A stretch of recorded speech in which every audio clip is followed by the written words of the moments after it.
Bien, pues el día de hoy hablaremos de los trastornos relacionados con traumas y estresores. Así se denominan en el DSM-5. Incluyen, por mencionar solo algunos, lo que es el trastorno por adaptación, el trastorno de adaptación, el trastorno por estrés agudo y el trastorno por estrés postraumático. En esta ocasión vamos a hablar solamente del trastorno por estrés agudo y del trastorno por estrés postraumático, perdón. Antes de entrar un poquito ya en esos dos trastornos específicos, hay que recordar que el estrés es la discrepancia que se produce entre las demandas de una determinada situación y los recursos del organismo para hacer frente a dichas demandas. Dicho de otra manera, el estrés se produce cuando vivimos alguna situación complicada, alguna situación problemática, algo que sentimos que rebasan nuestras capacidades. ¿Cuándo empiezo a sentirme yo estresado? Cuando siento que las demandas de lo que estoy viviendo, es decir, lo que me exige lo que estoy viviendo, supera a mi capacidad, supera mis recursos personales, económicos, de afrontamiento, y que por ende yo no tengo la capacidad para solucionarlos. Entonces viene la respuesta de estrés porque siento que lo que estoy viviendo va más allá de mis capacidades. El estrés es una cuestión absolutamente personal. Lo que para una persona puede ser estresante y llevarlo inclusive a una crisis o a un trastorno específico, para otra persona puede ser algo que se puede solucionar casi de inmediato. Por eso decimos siempre que el estrés está ligado a una subjetividad, es decir, es percibido por dos personas, por ponerlo así, de diferente manera. Y bueno, cuando hablamos de situaciones que generan estrés, estamos hablando de estresores. Los estresores son generalmente eventos o circunstancias excepcionales, es decir, que no suelen ocurrirle al individuo con mucha frecuencia. Y cuando suceden, pues estos eventos o circunstancias excepcionales suelen ser generadores de cambio, en muchos aspectos generadores de cambios positivos. Y bueno, para poder hacerles frente, el individuo se ve obligado a utilizar todos sus recursos. Sin embargo, hay ocasiones en las que viene este sentimiento de impotencia porque lo que hasta ahora me había servido para solucionar una situación similar, pues en este momento me está rebasando, no lo estoy viviendo, no lo estoy resolviendo como quisiera yo resolverlo. Y por mencionar algunas características o síntomas de estrés normal, pues tenemos lo que son respuestas fisiológicas de estrés, la respuesta neuronal, la respuesta del sistema endocrino, la respuesta hormonal, etcétera. También es importante considerar que existen situaciones traumáticas o estresoras que van más allá de lo que un individuo puede soportar. Es aquí cuando entran este tipo de trastornos. Estamos hablando de circunstancias como asaltos, violaciones, maltrato físico, sufrir un accidente automovilístico, situaciones de guerra, sufrir un desastre, o inclusive vamos a ver en un futuro que generalmente estos médicos, enfermeras que están atendiendo a las personas en esta pandemia, pues pueden ser susceptibles de desarrollar un trastorno por estrés postraumático, principalmente aquellos que están continuamente cerca de las personas que están falleciendo debido a esta situación de contagio. Y bueno, ya hablando de situaciones traumáticas, como que las más comunes suelen ser accidentes o vivir en violencia, pues tenemos que hay síntomas físicos muy comunes, síntomas gastrointestinales, todo lo que incluye, inclusive sequedad de boca, náusea, vómito, diarrea, estreñimiento.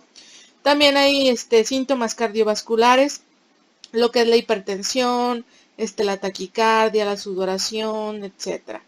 Problemas respiratorios relacionados con la falta de aliento, sensación de no poder respirar, síntomas físicos musculoesqueléticos.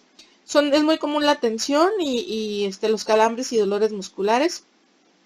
Tenemos también síntomas neurológicos como dolores de cabeza, problemas visuales Y otro tipo de síntomas muy comunes son fatiga, quejas físicas, sed, hacer rechinar los dientes, vértigo, desmayo, dolores de pecho, etcétera. Esos son síntomas físicos. Y ya en cuanto a síntomas cognitivos, pues culpa, hay mucha confusión, problemas de concentración, de memoria, hay pensamientos intrusivos del evento, es decir, aunque yo no quiera recordarlo, vienen a mi mente las circunstancias que viví. También problemas para orientarme, pensamientos irracionales, pesadillas, estar como a la defensiva y diferentes alteraciones de conciencia. Y pues bueno, así de forma breve mencionar como síntomas emocionales: irritabilidad, nerviosismo, angustia, inseguridad, síntomas depresivos, etc. Y como cambios o síntomas conductuales, pues bueno, puede haber aislamiento, desconfianza hacia otros, cambios en los hábitos de la vida diaria, el aumento del consumo de sustancias adictivas también.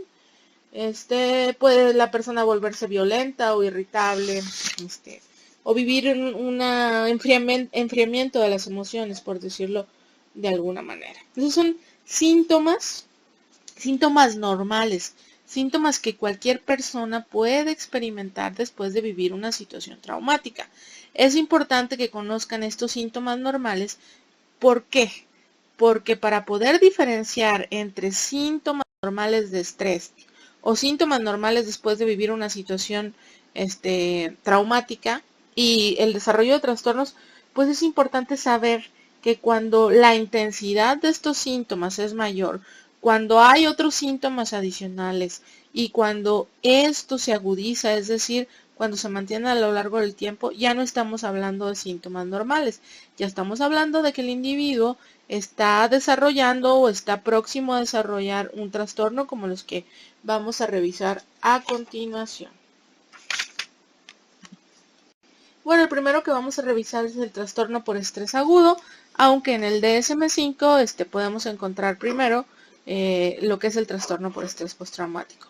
Es importante definir que ambos trastornos, tanto el trastorno por estrés agudo como trastorno por estrés postraumático, tienen similitudes.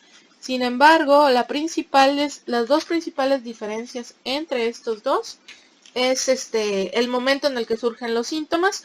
Generalmente el trastorno por estrés agudo surge en algunos casos desde el inicio, pero en el DSM-5 se toma en cuenta a partir del tercer día y su duración es de entre 3 días a un mes.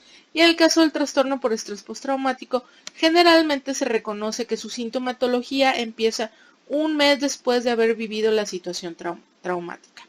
Y bueno, también otra diferencia es la prevalencia de los síntomas, es decir, hablar de la intensidad con la que se perciben y que aparte en el trastorno por estrés postraumático hay síntomas adicionales como un estado emocional negativo persistente, menor desinterés, sentimientos de desapego hacia otras personas, y bueno, incapacidad para experimentar emociones positivas.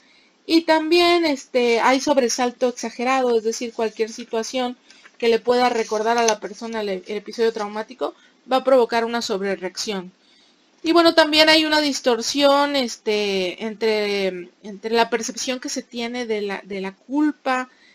Puede haber sentimientos de culpa por lo vivido.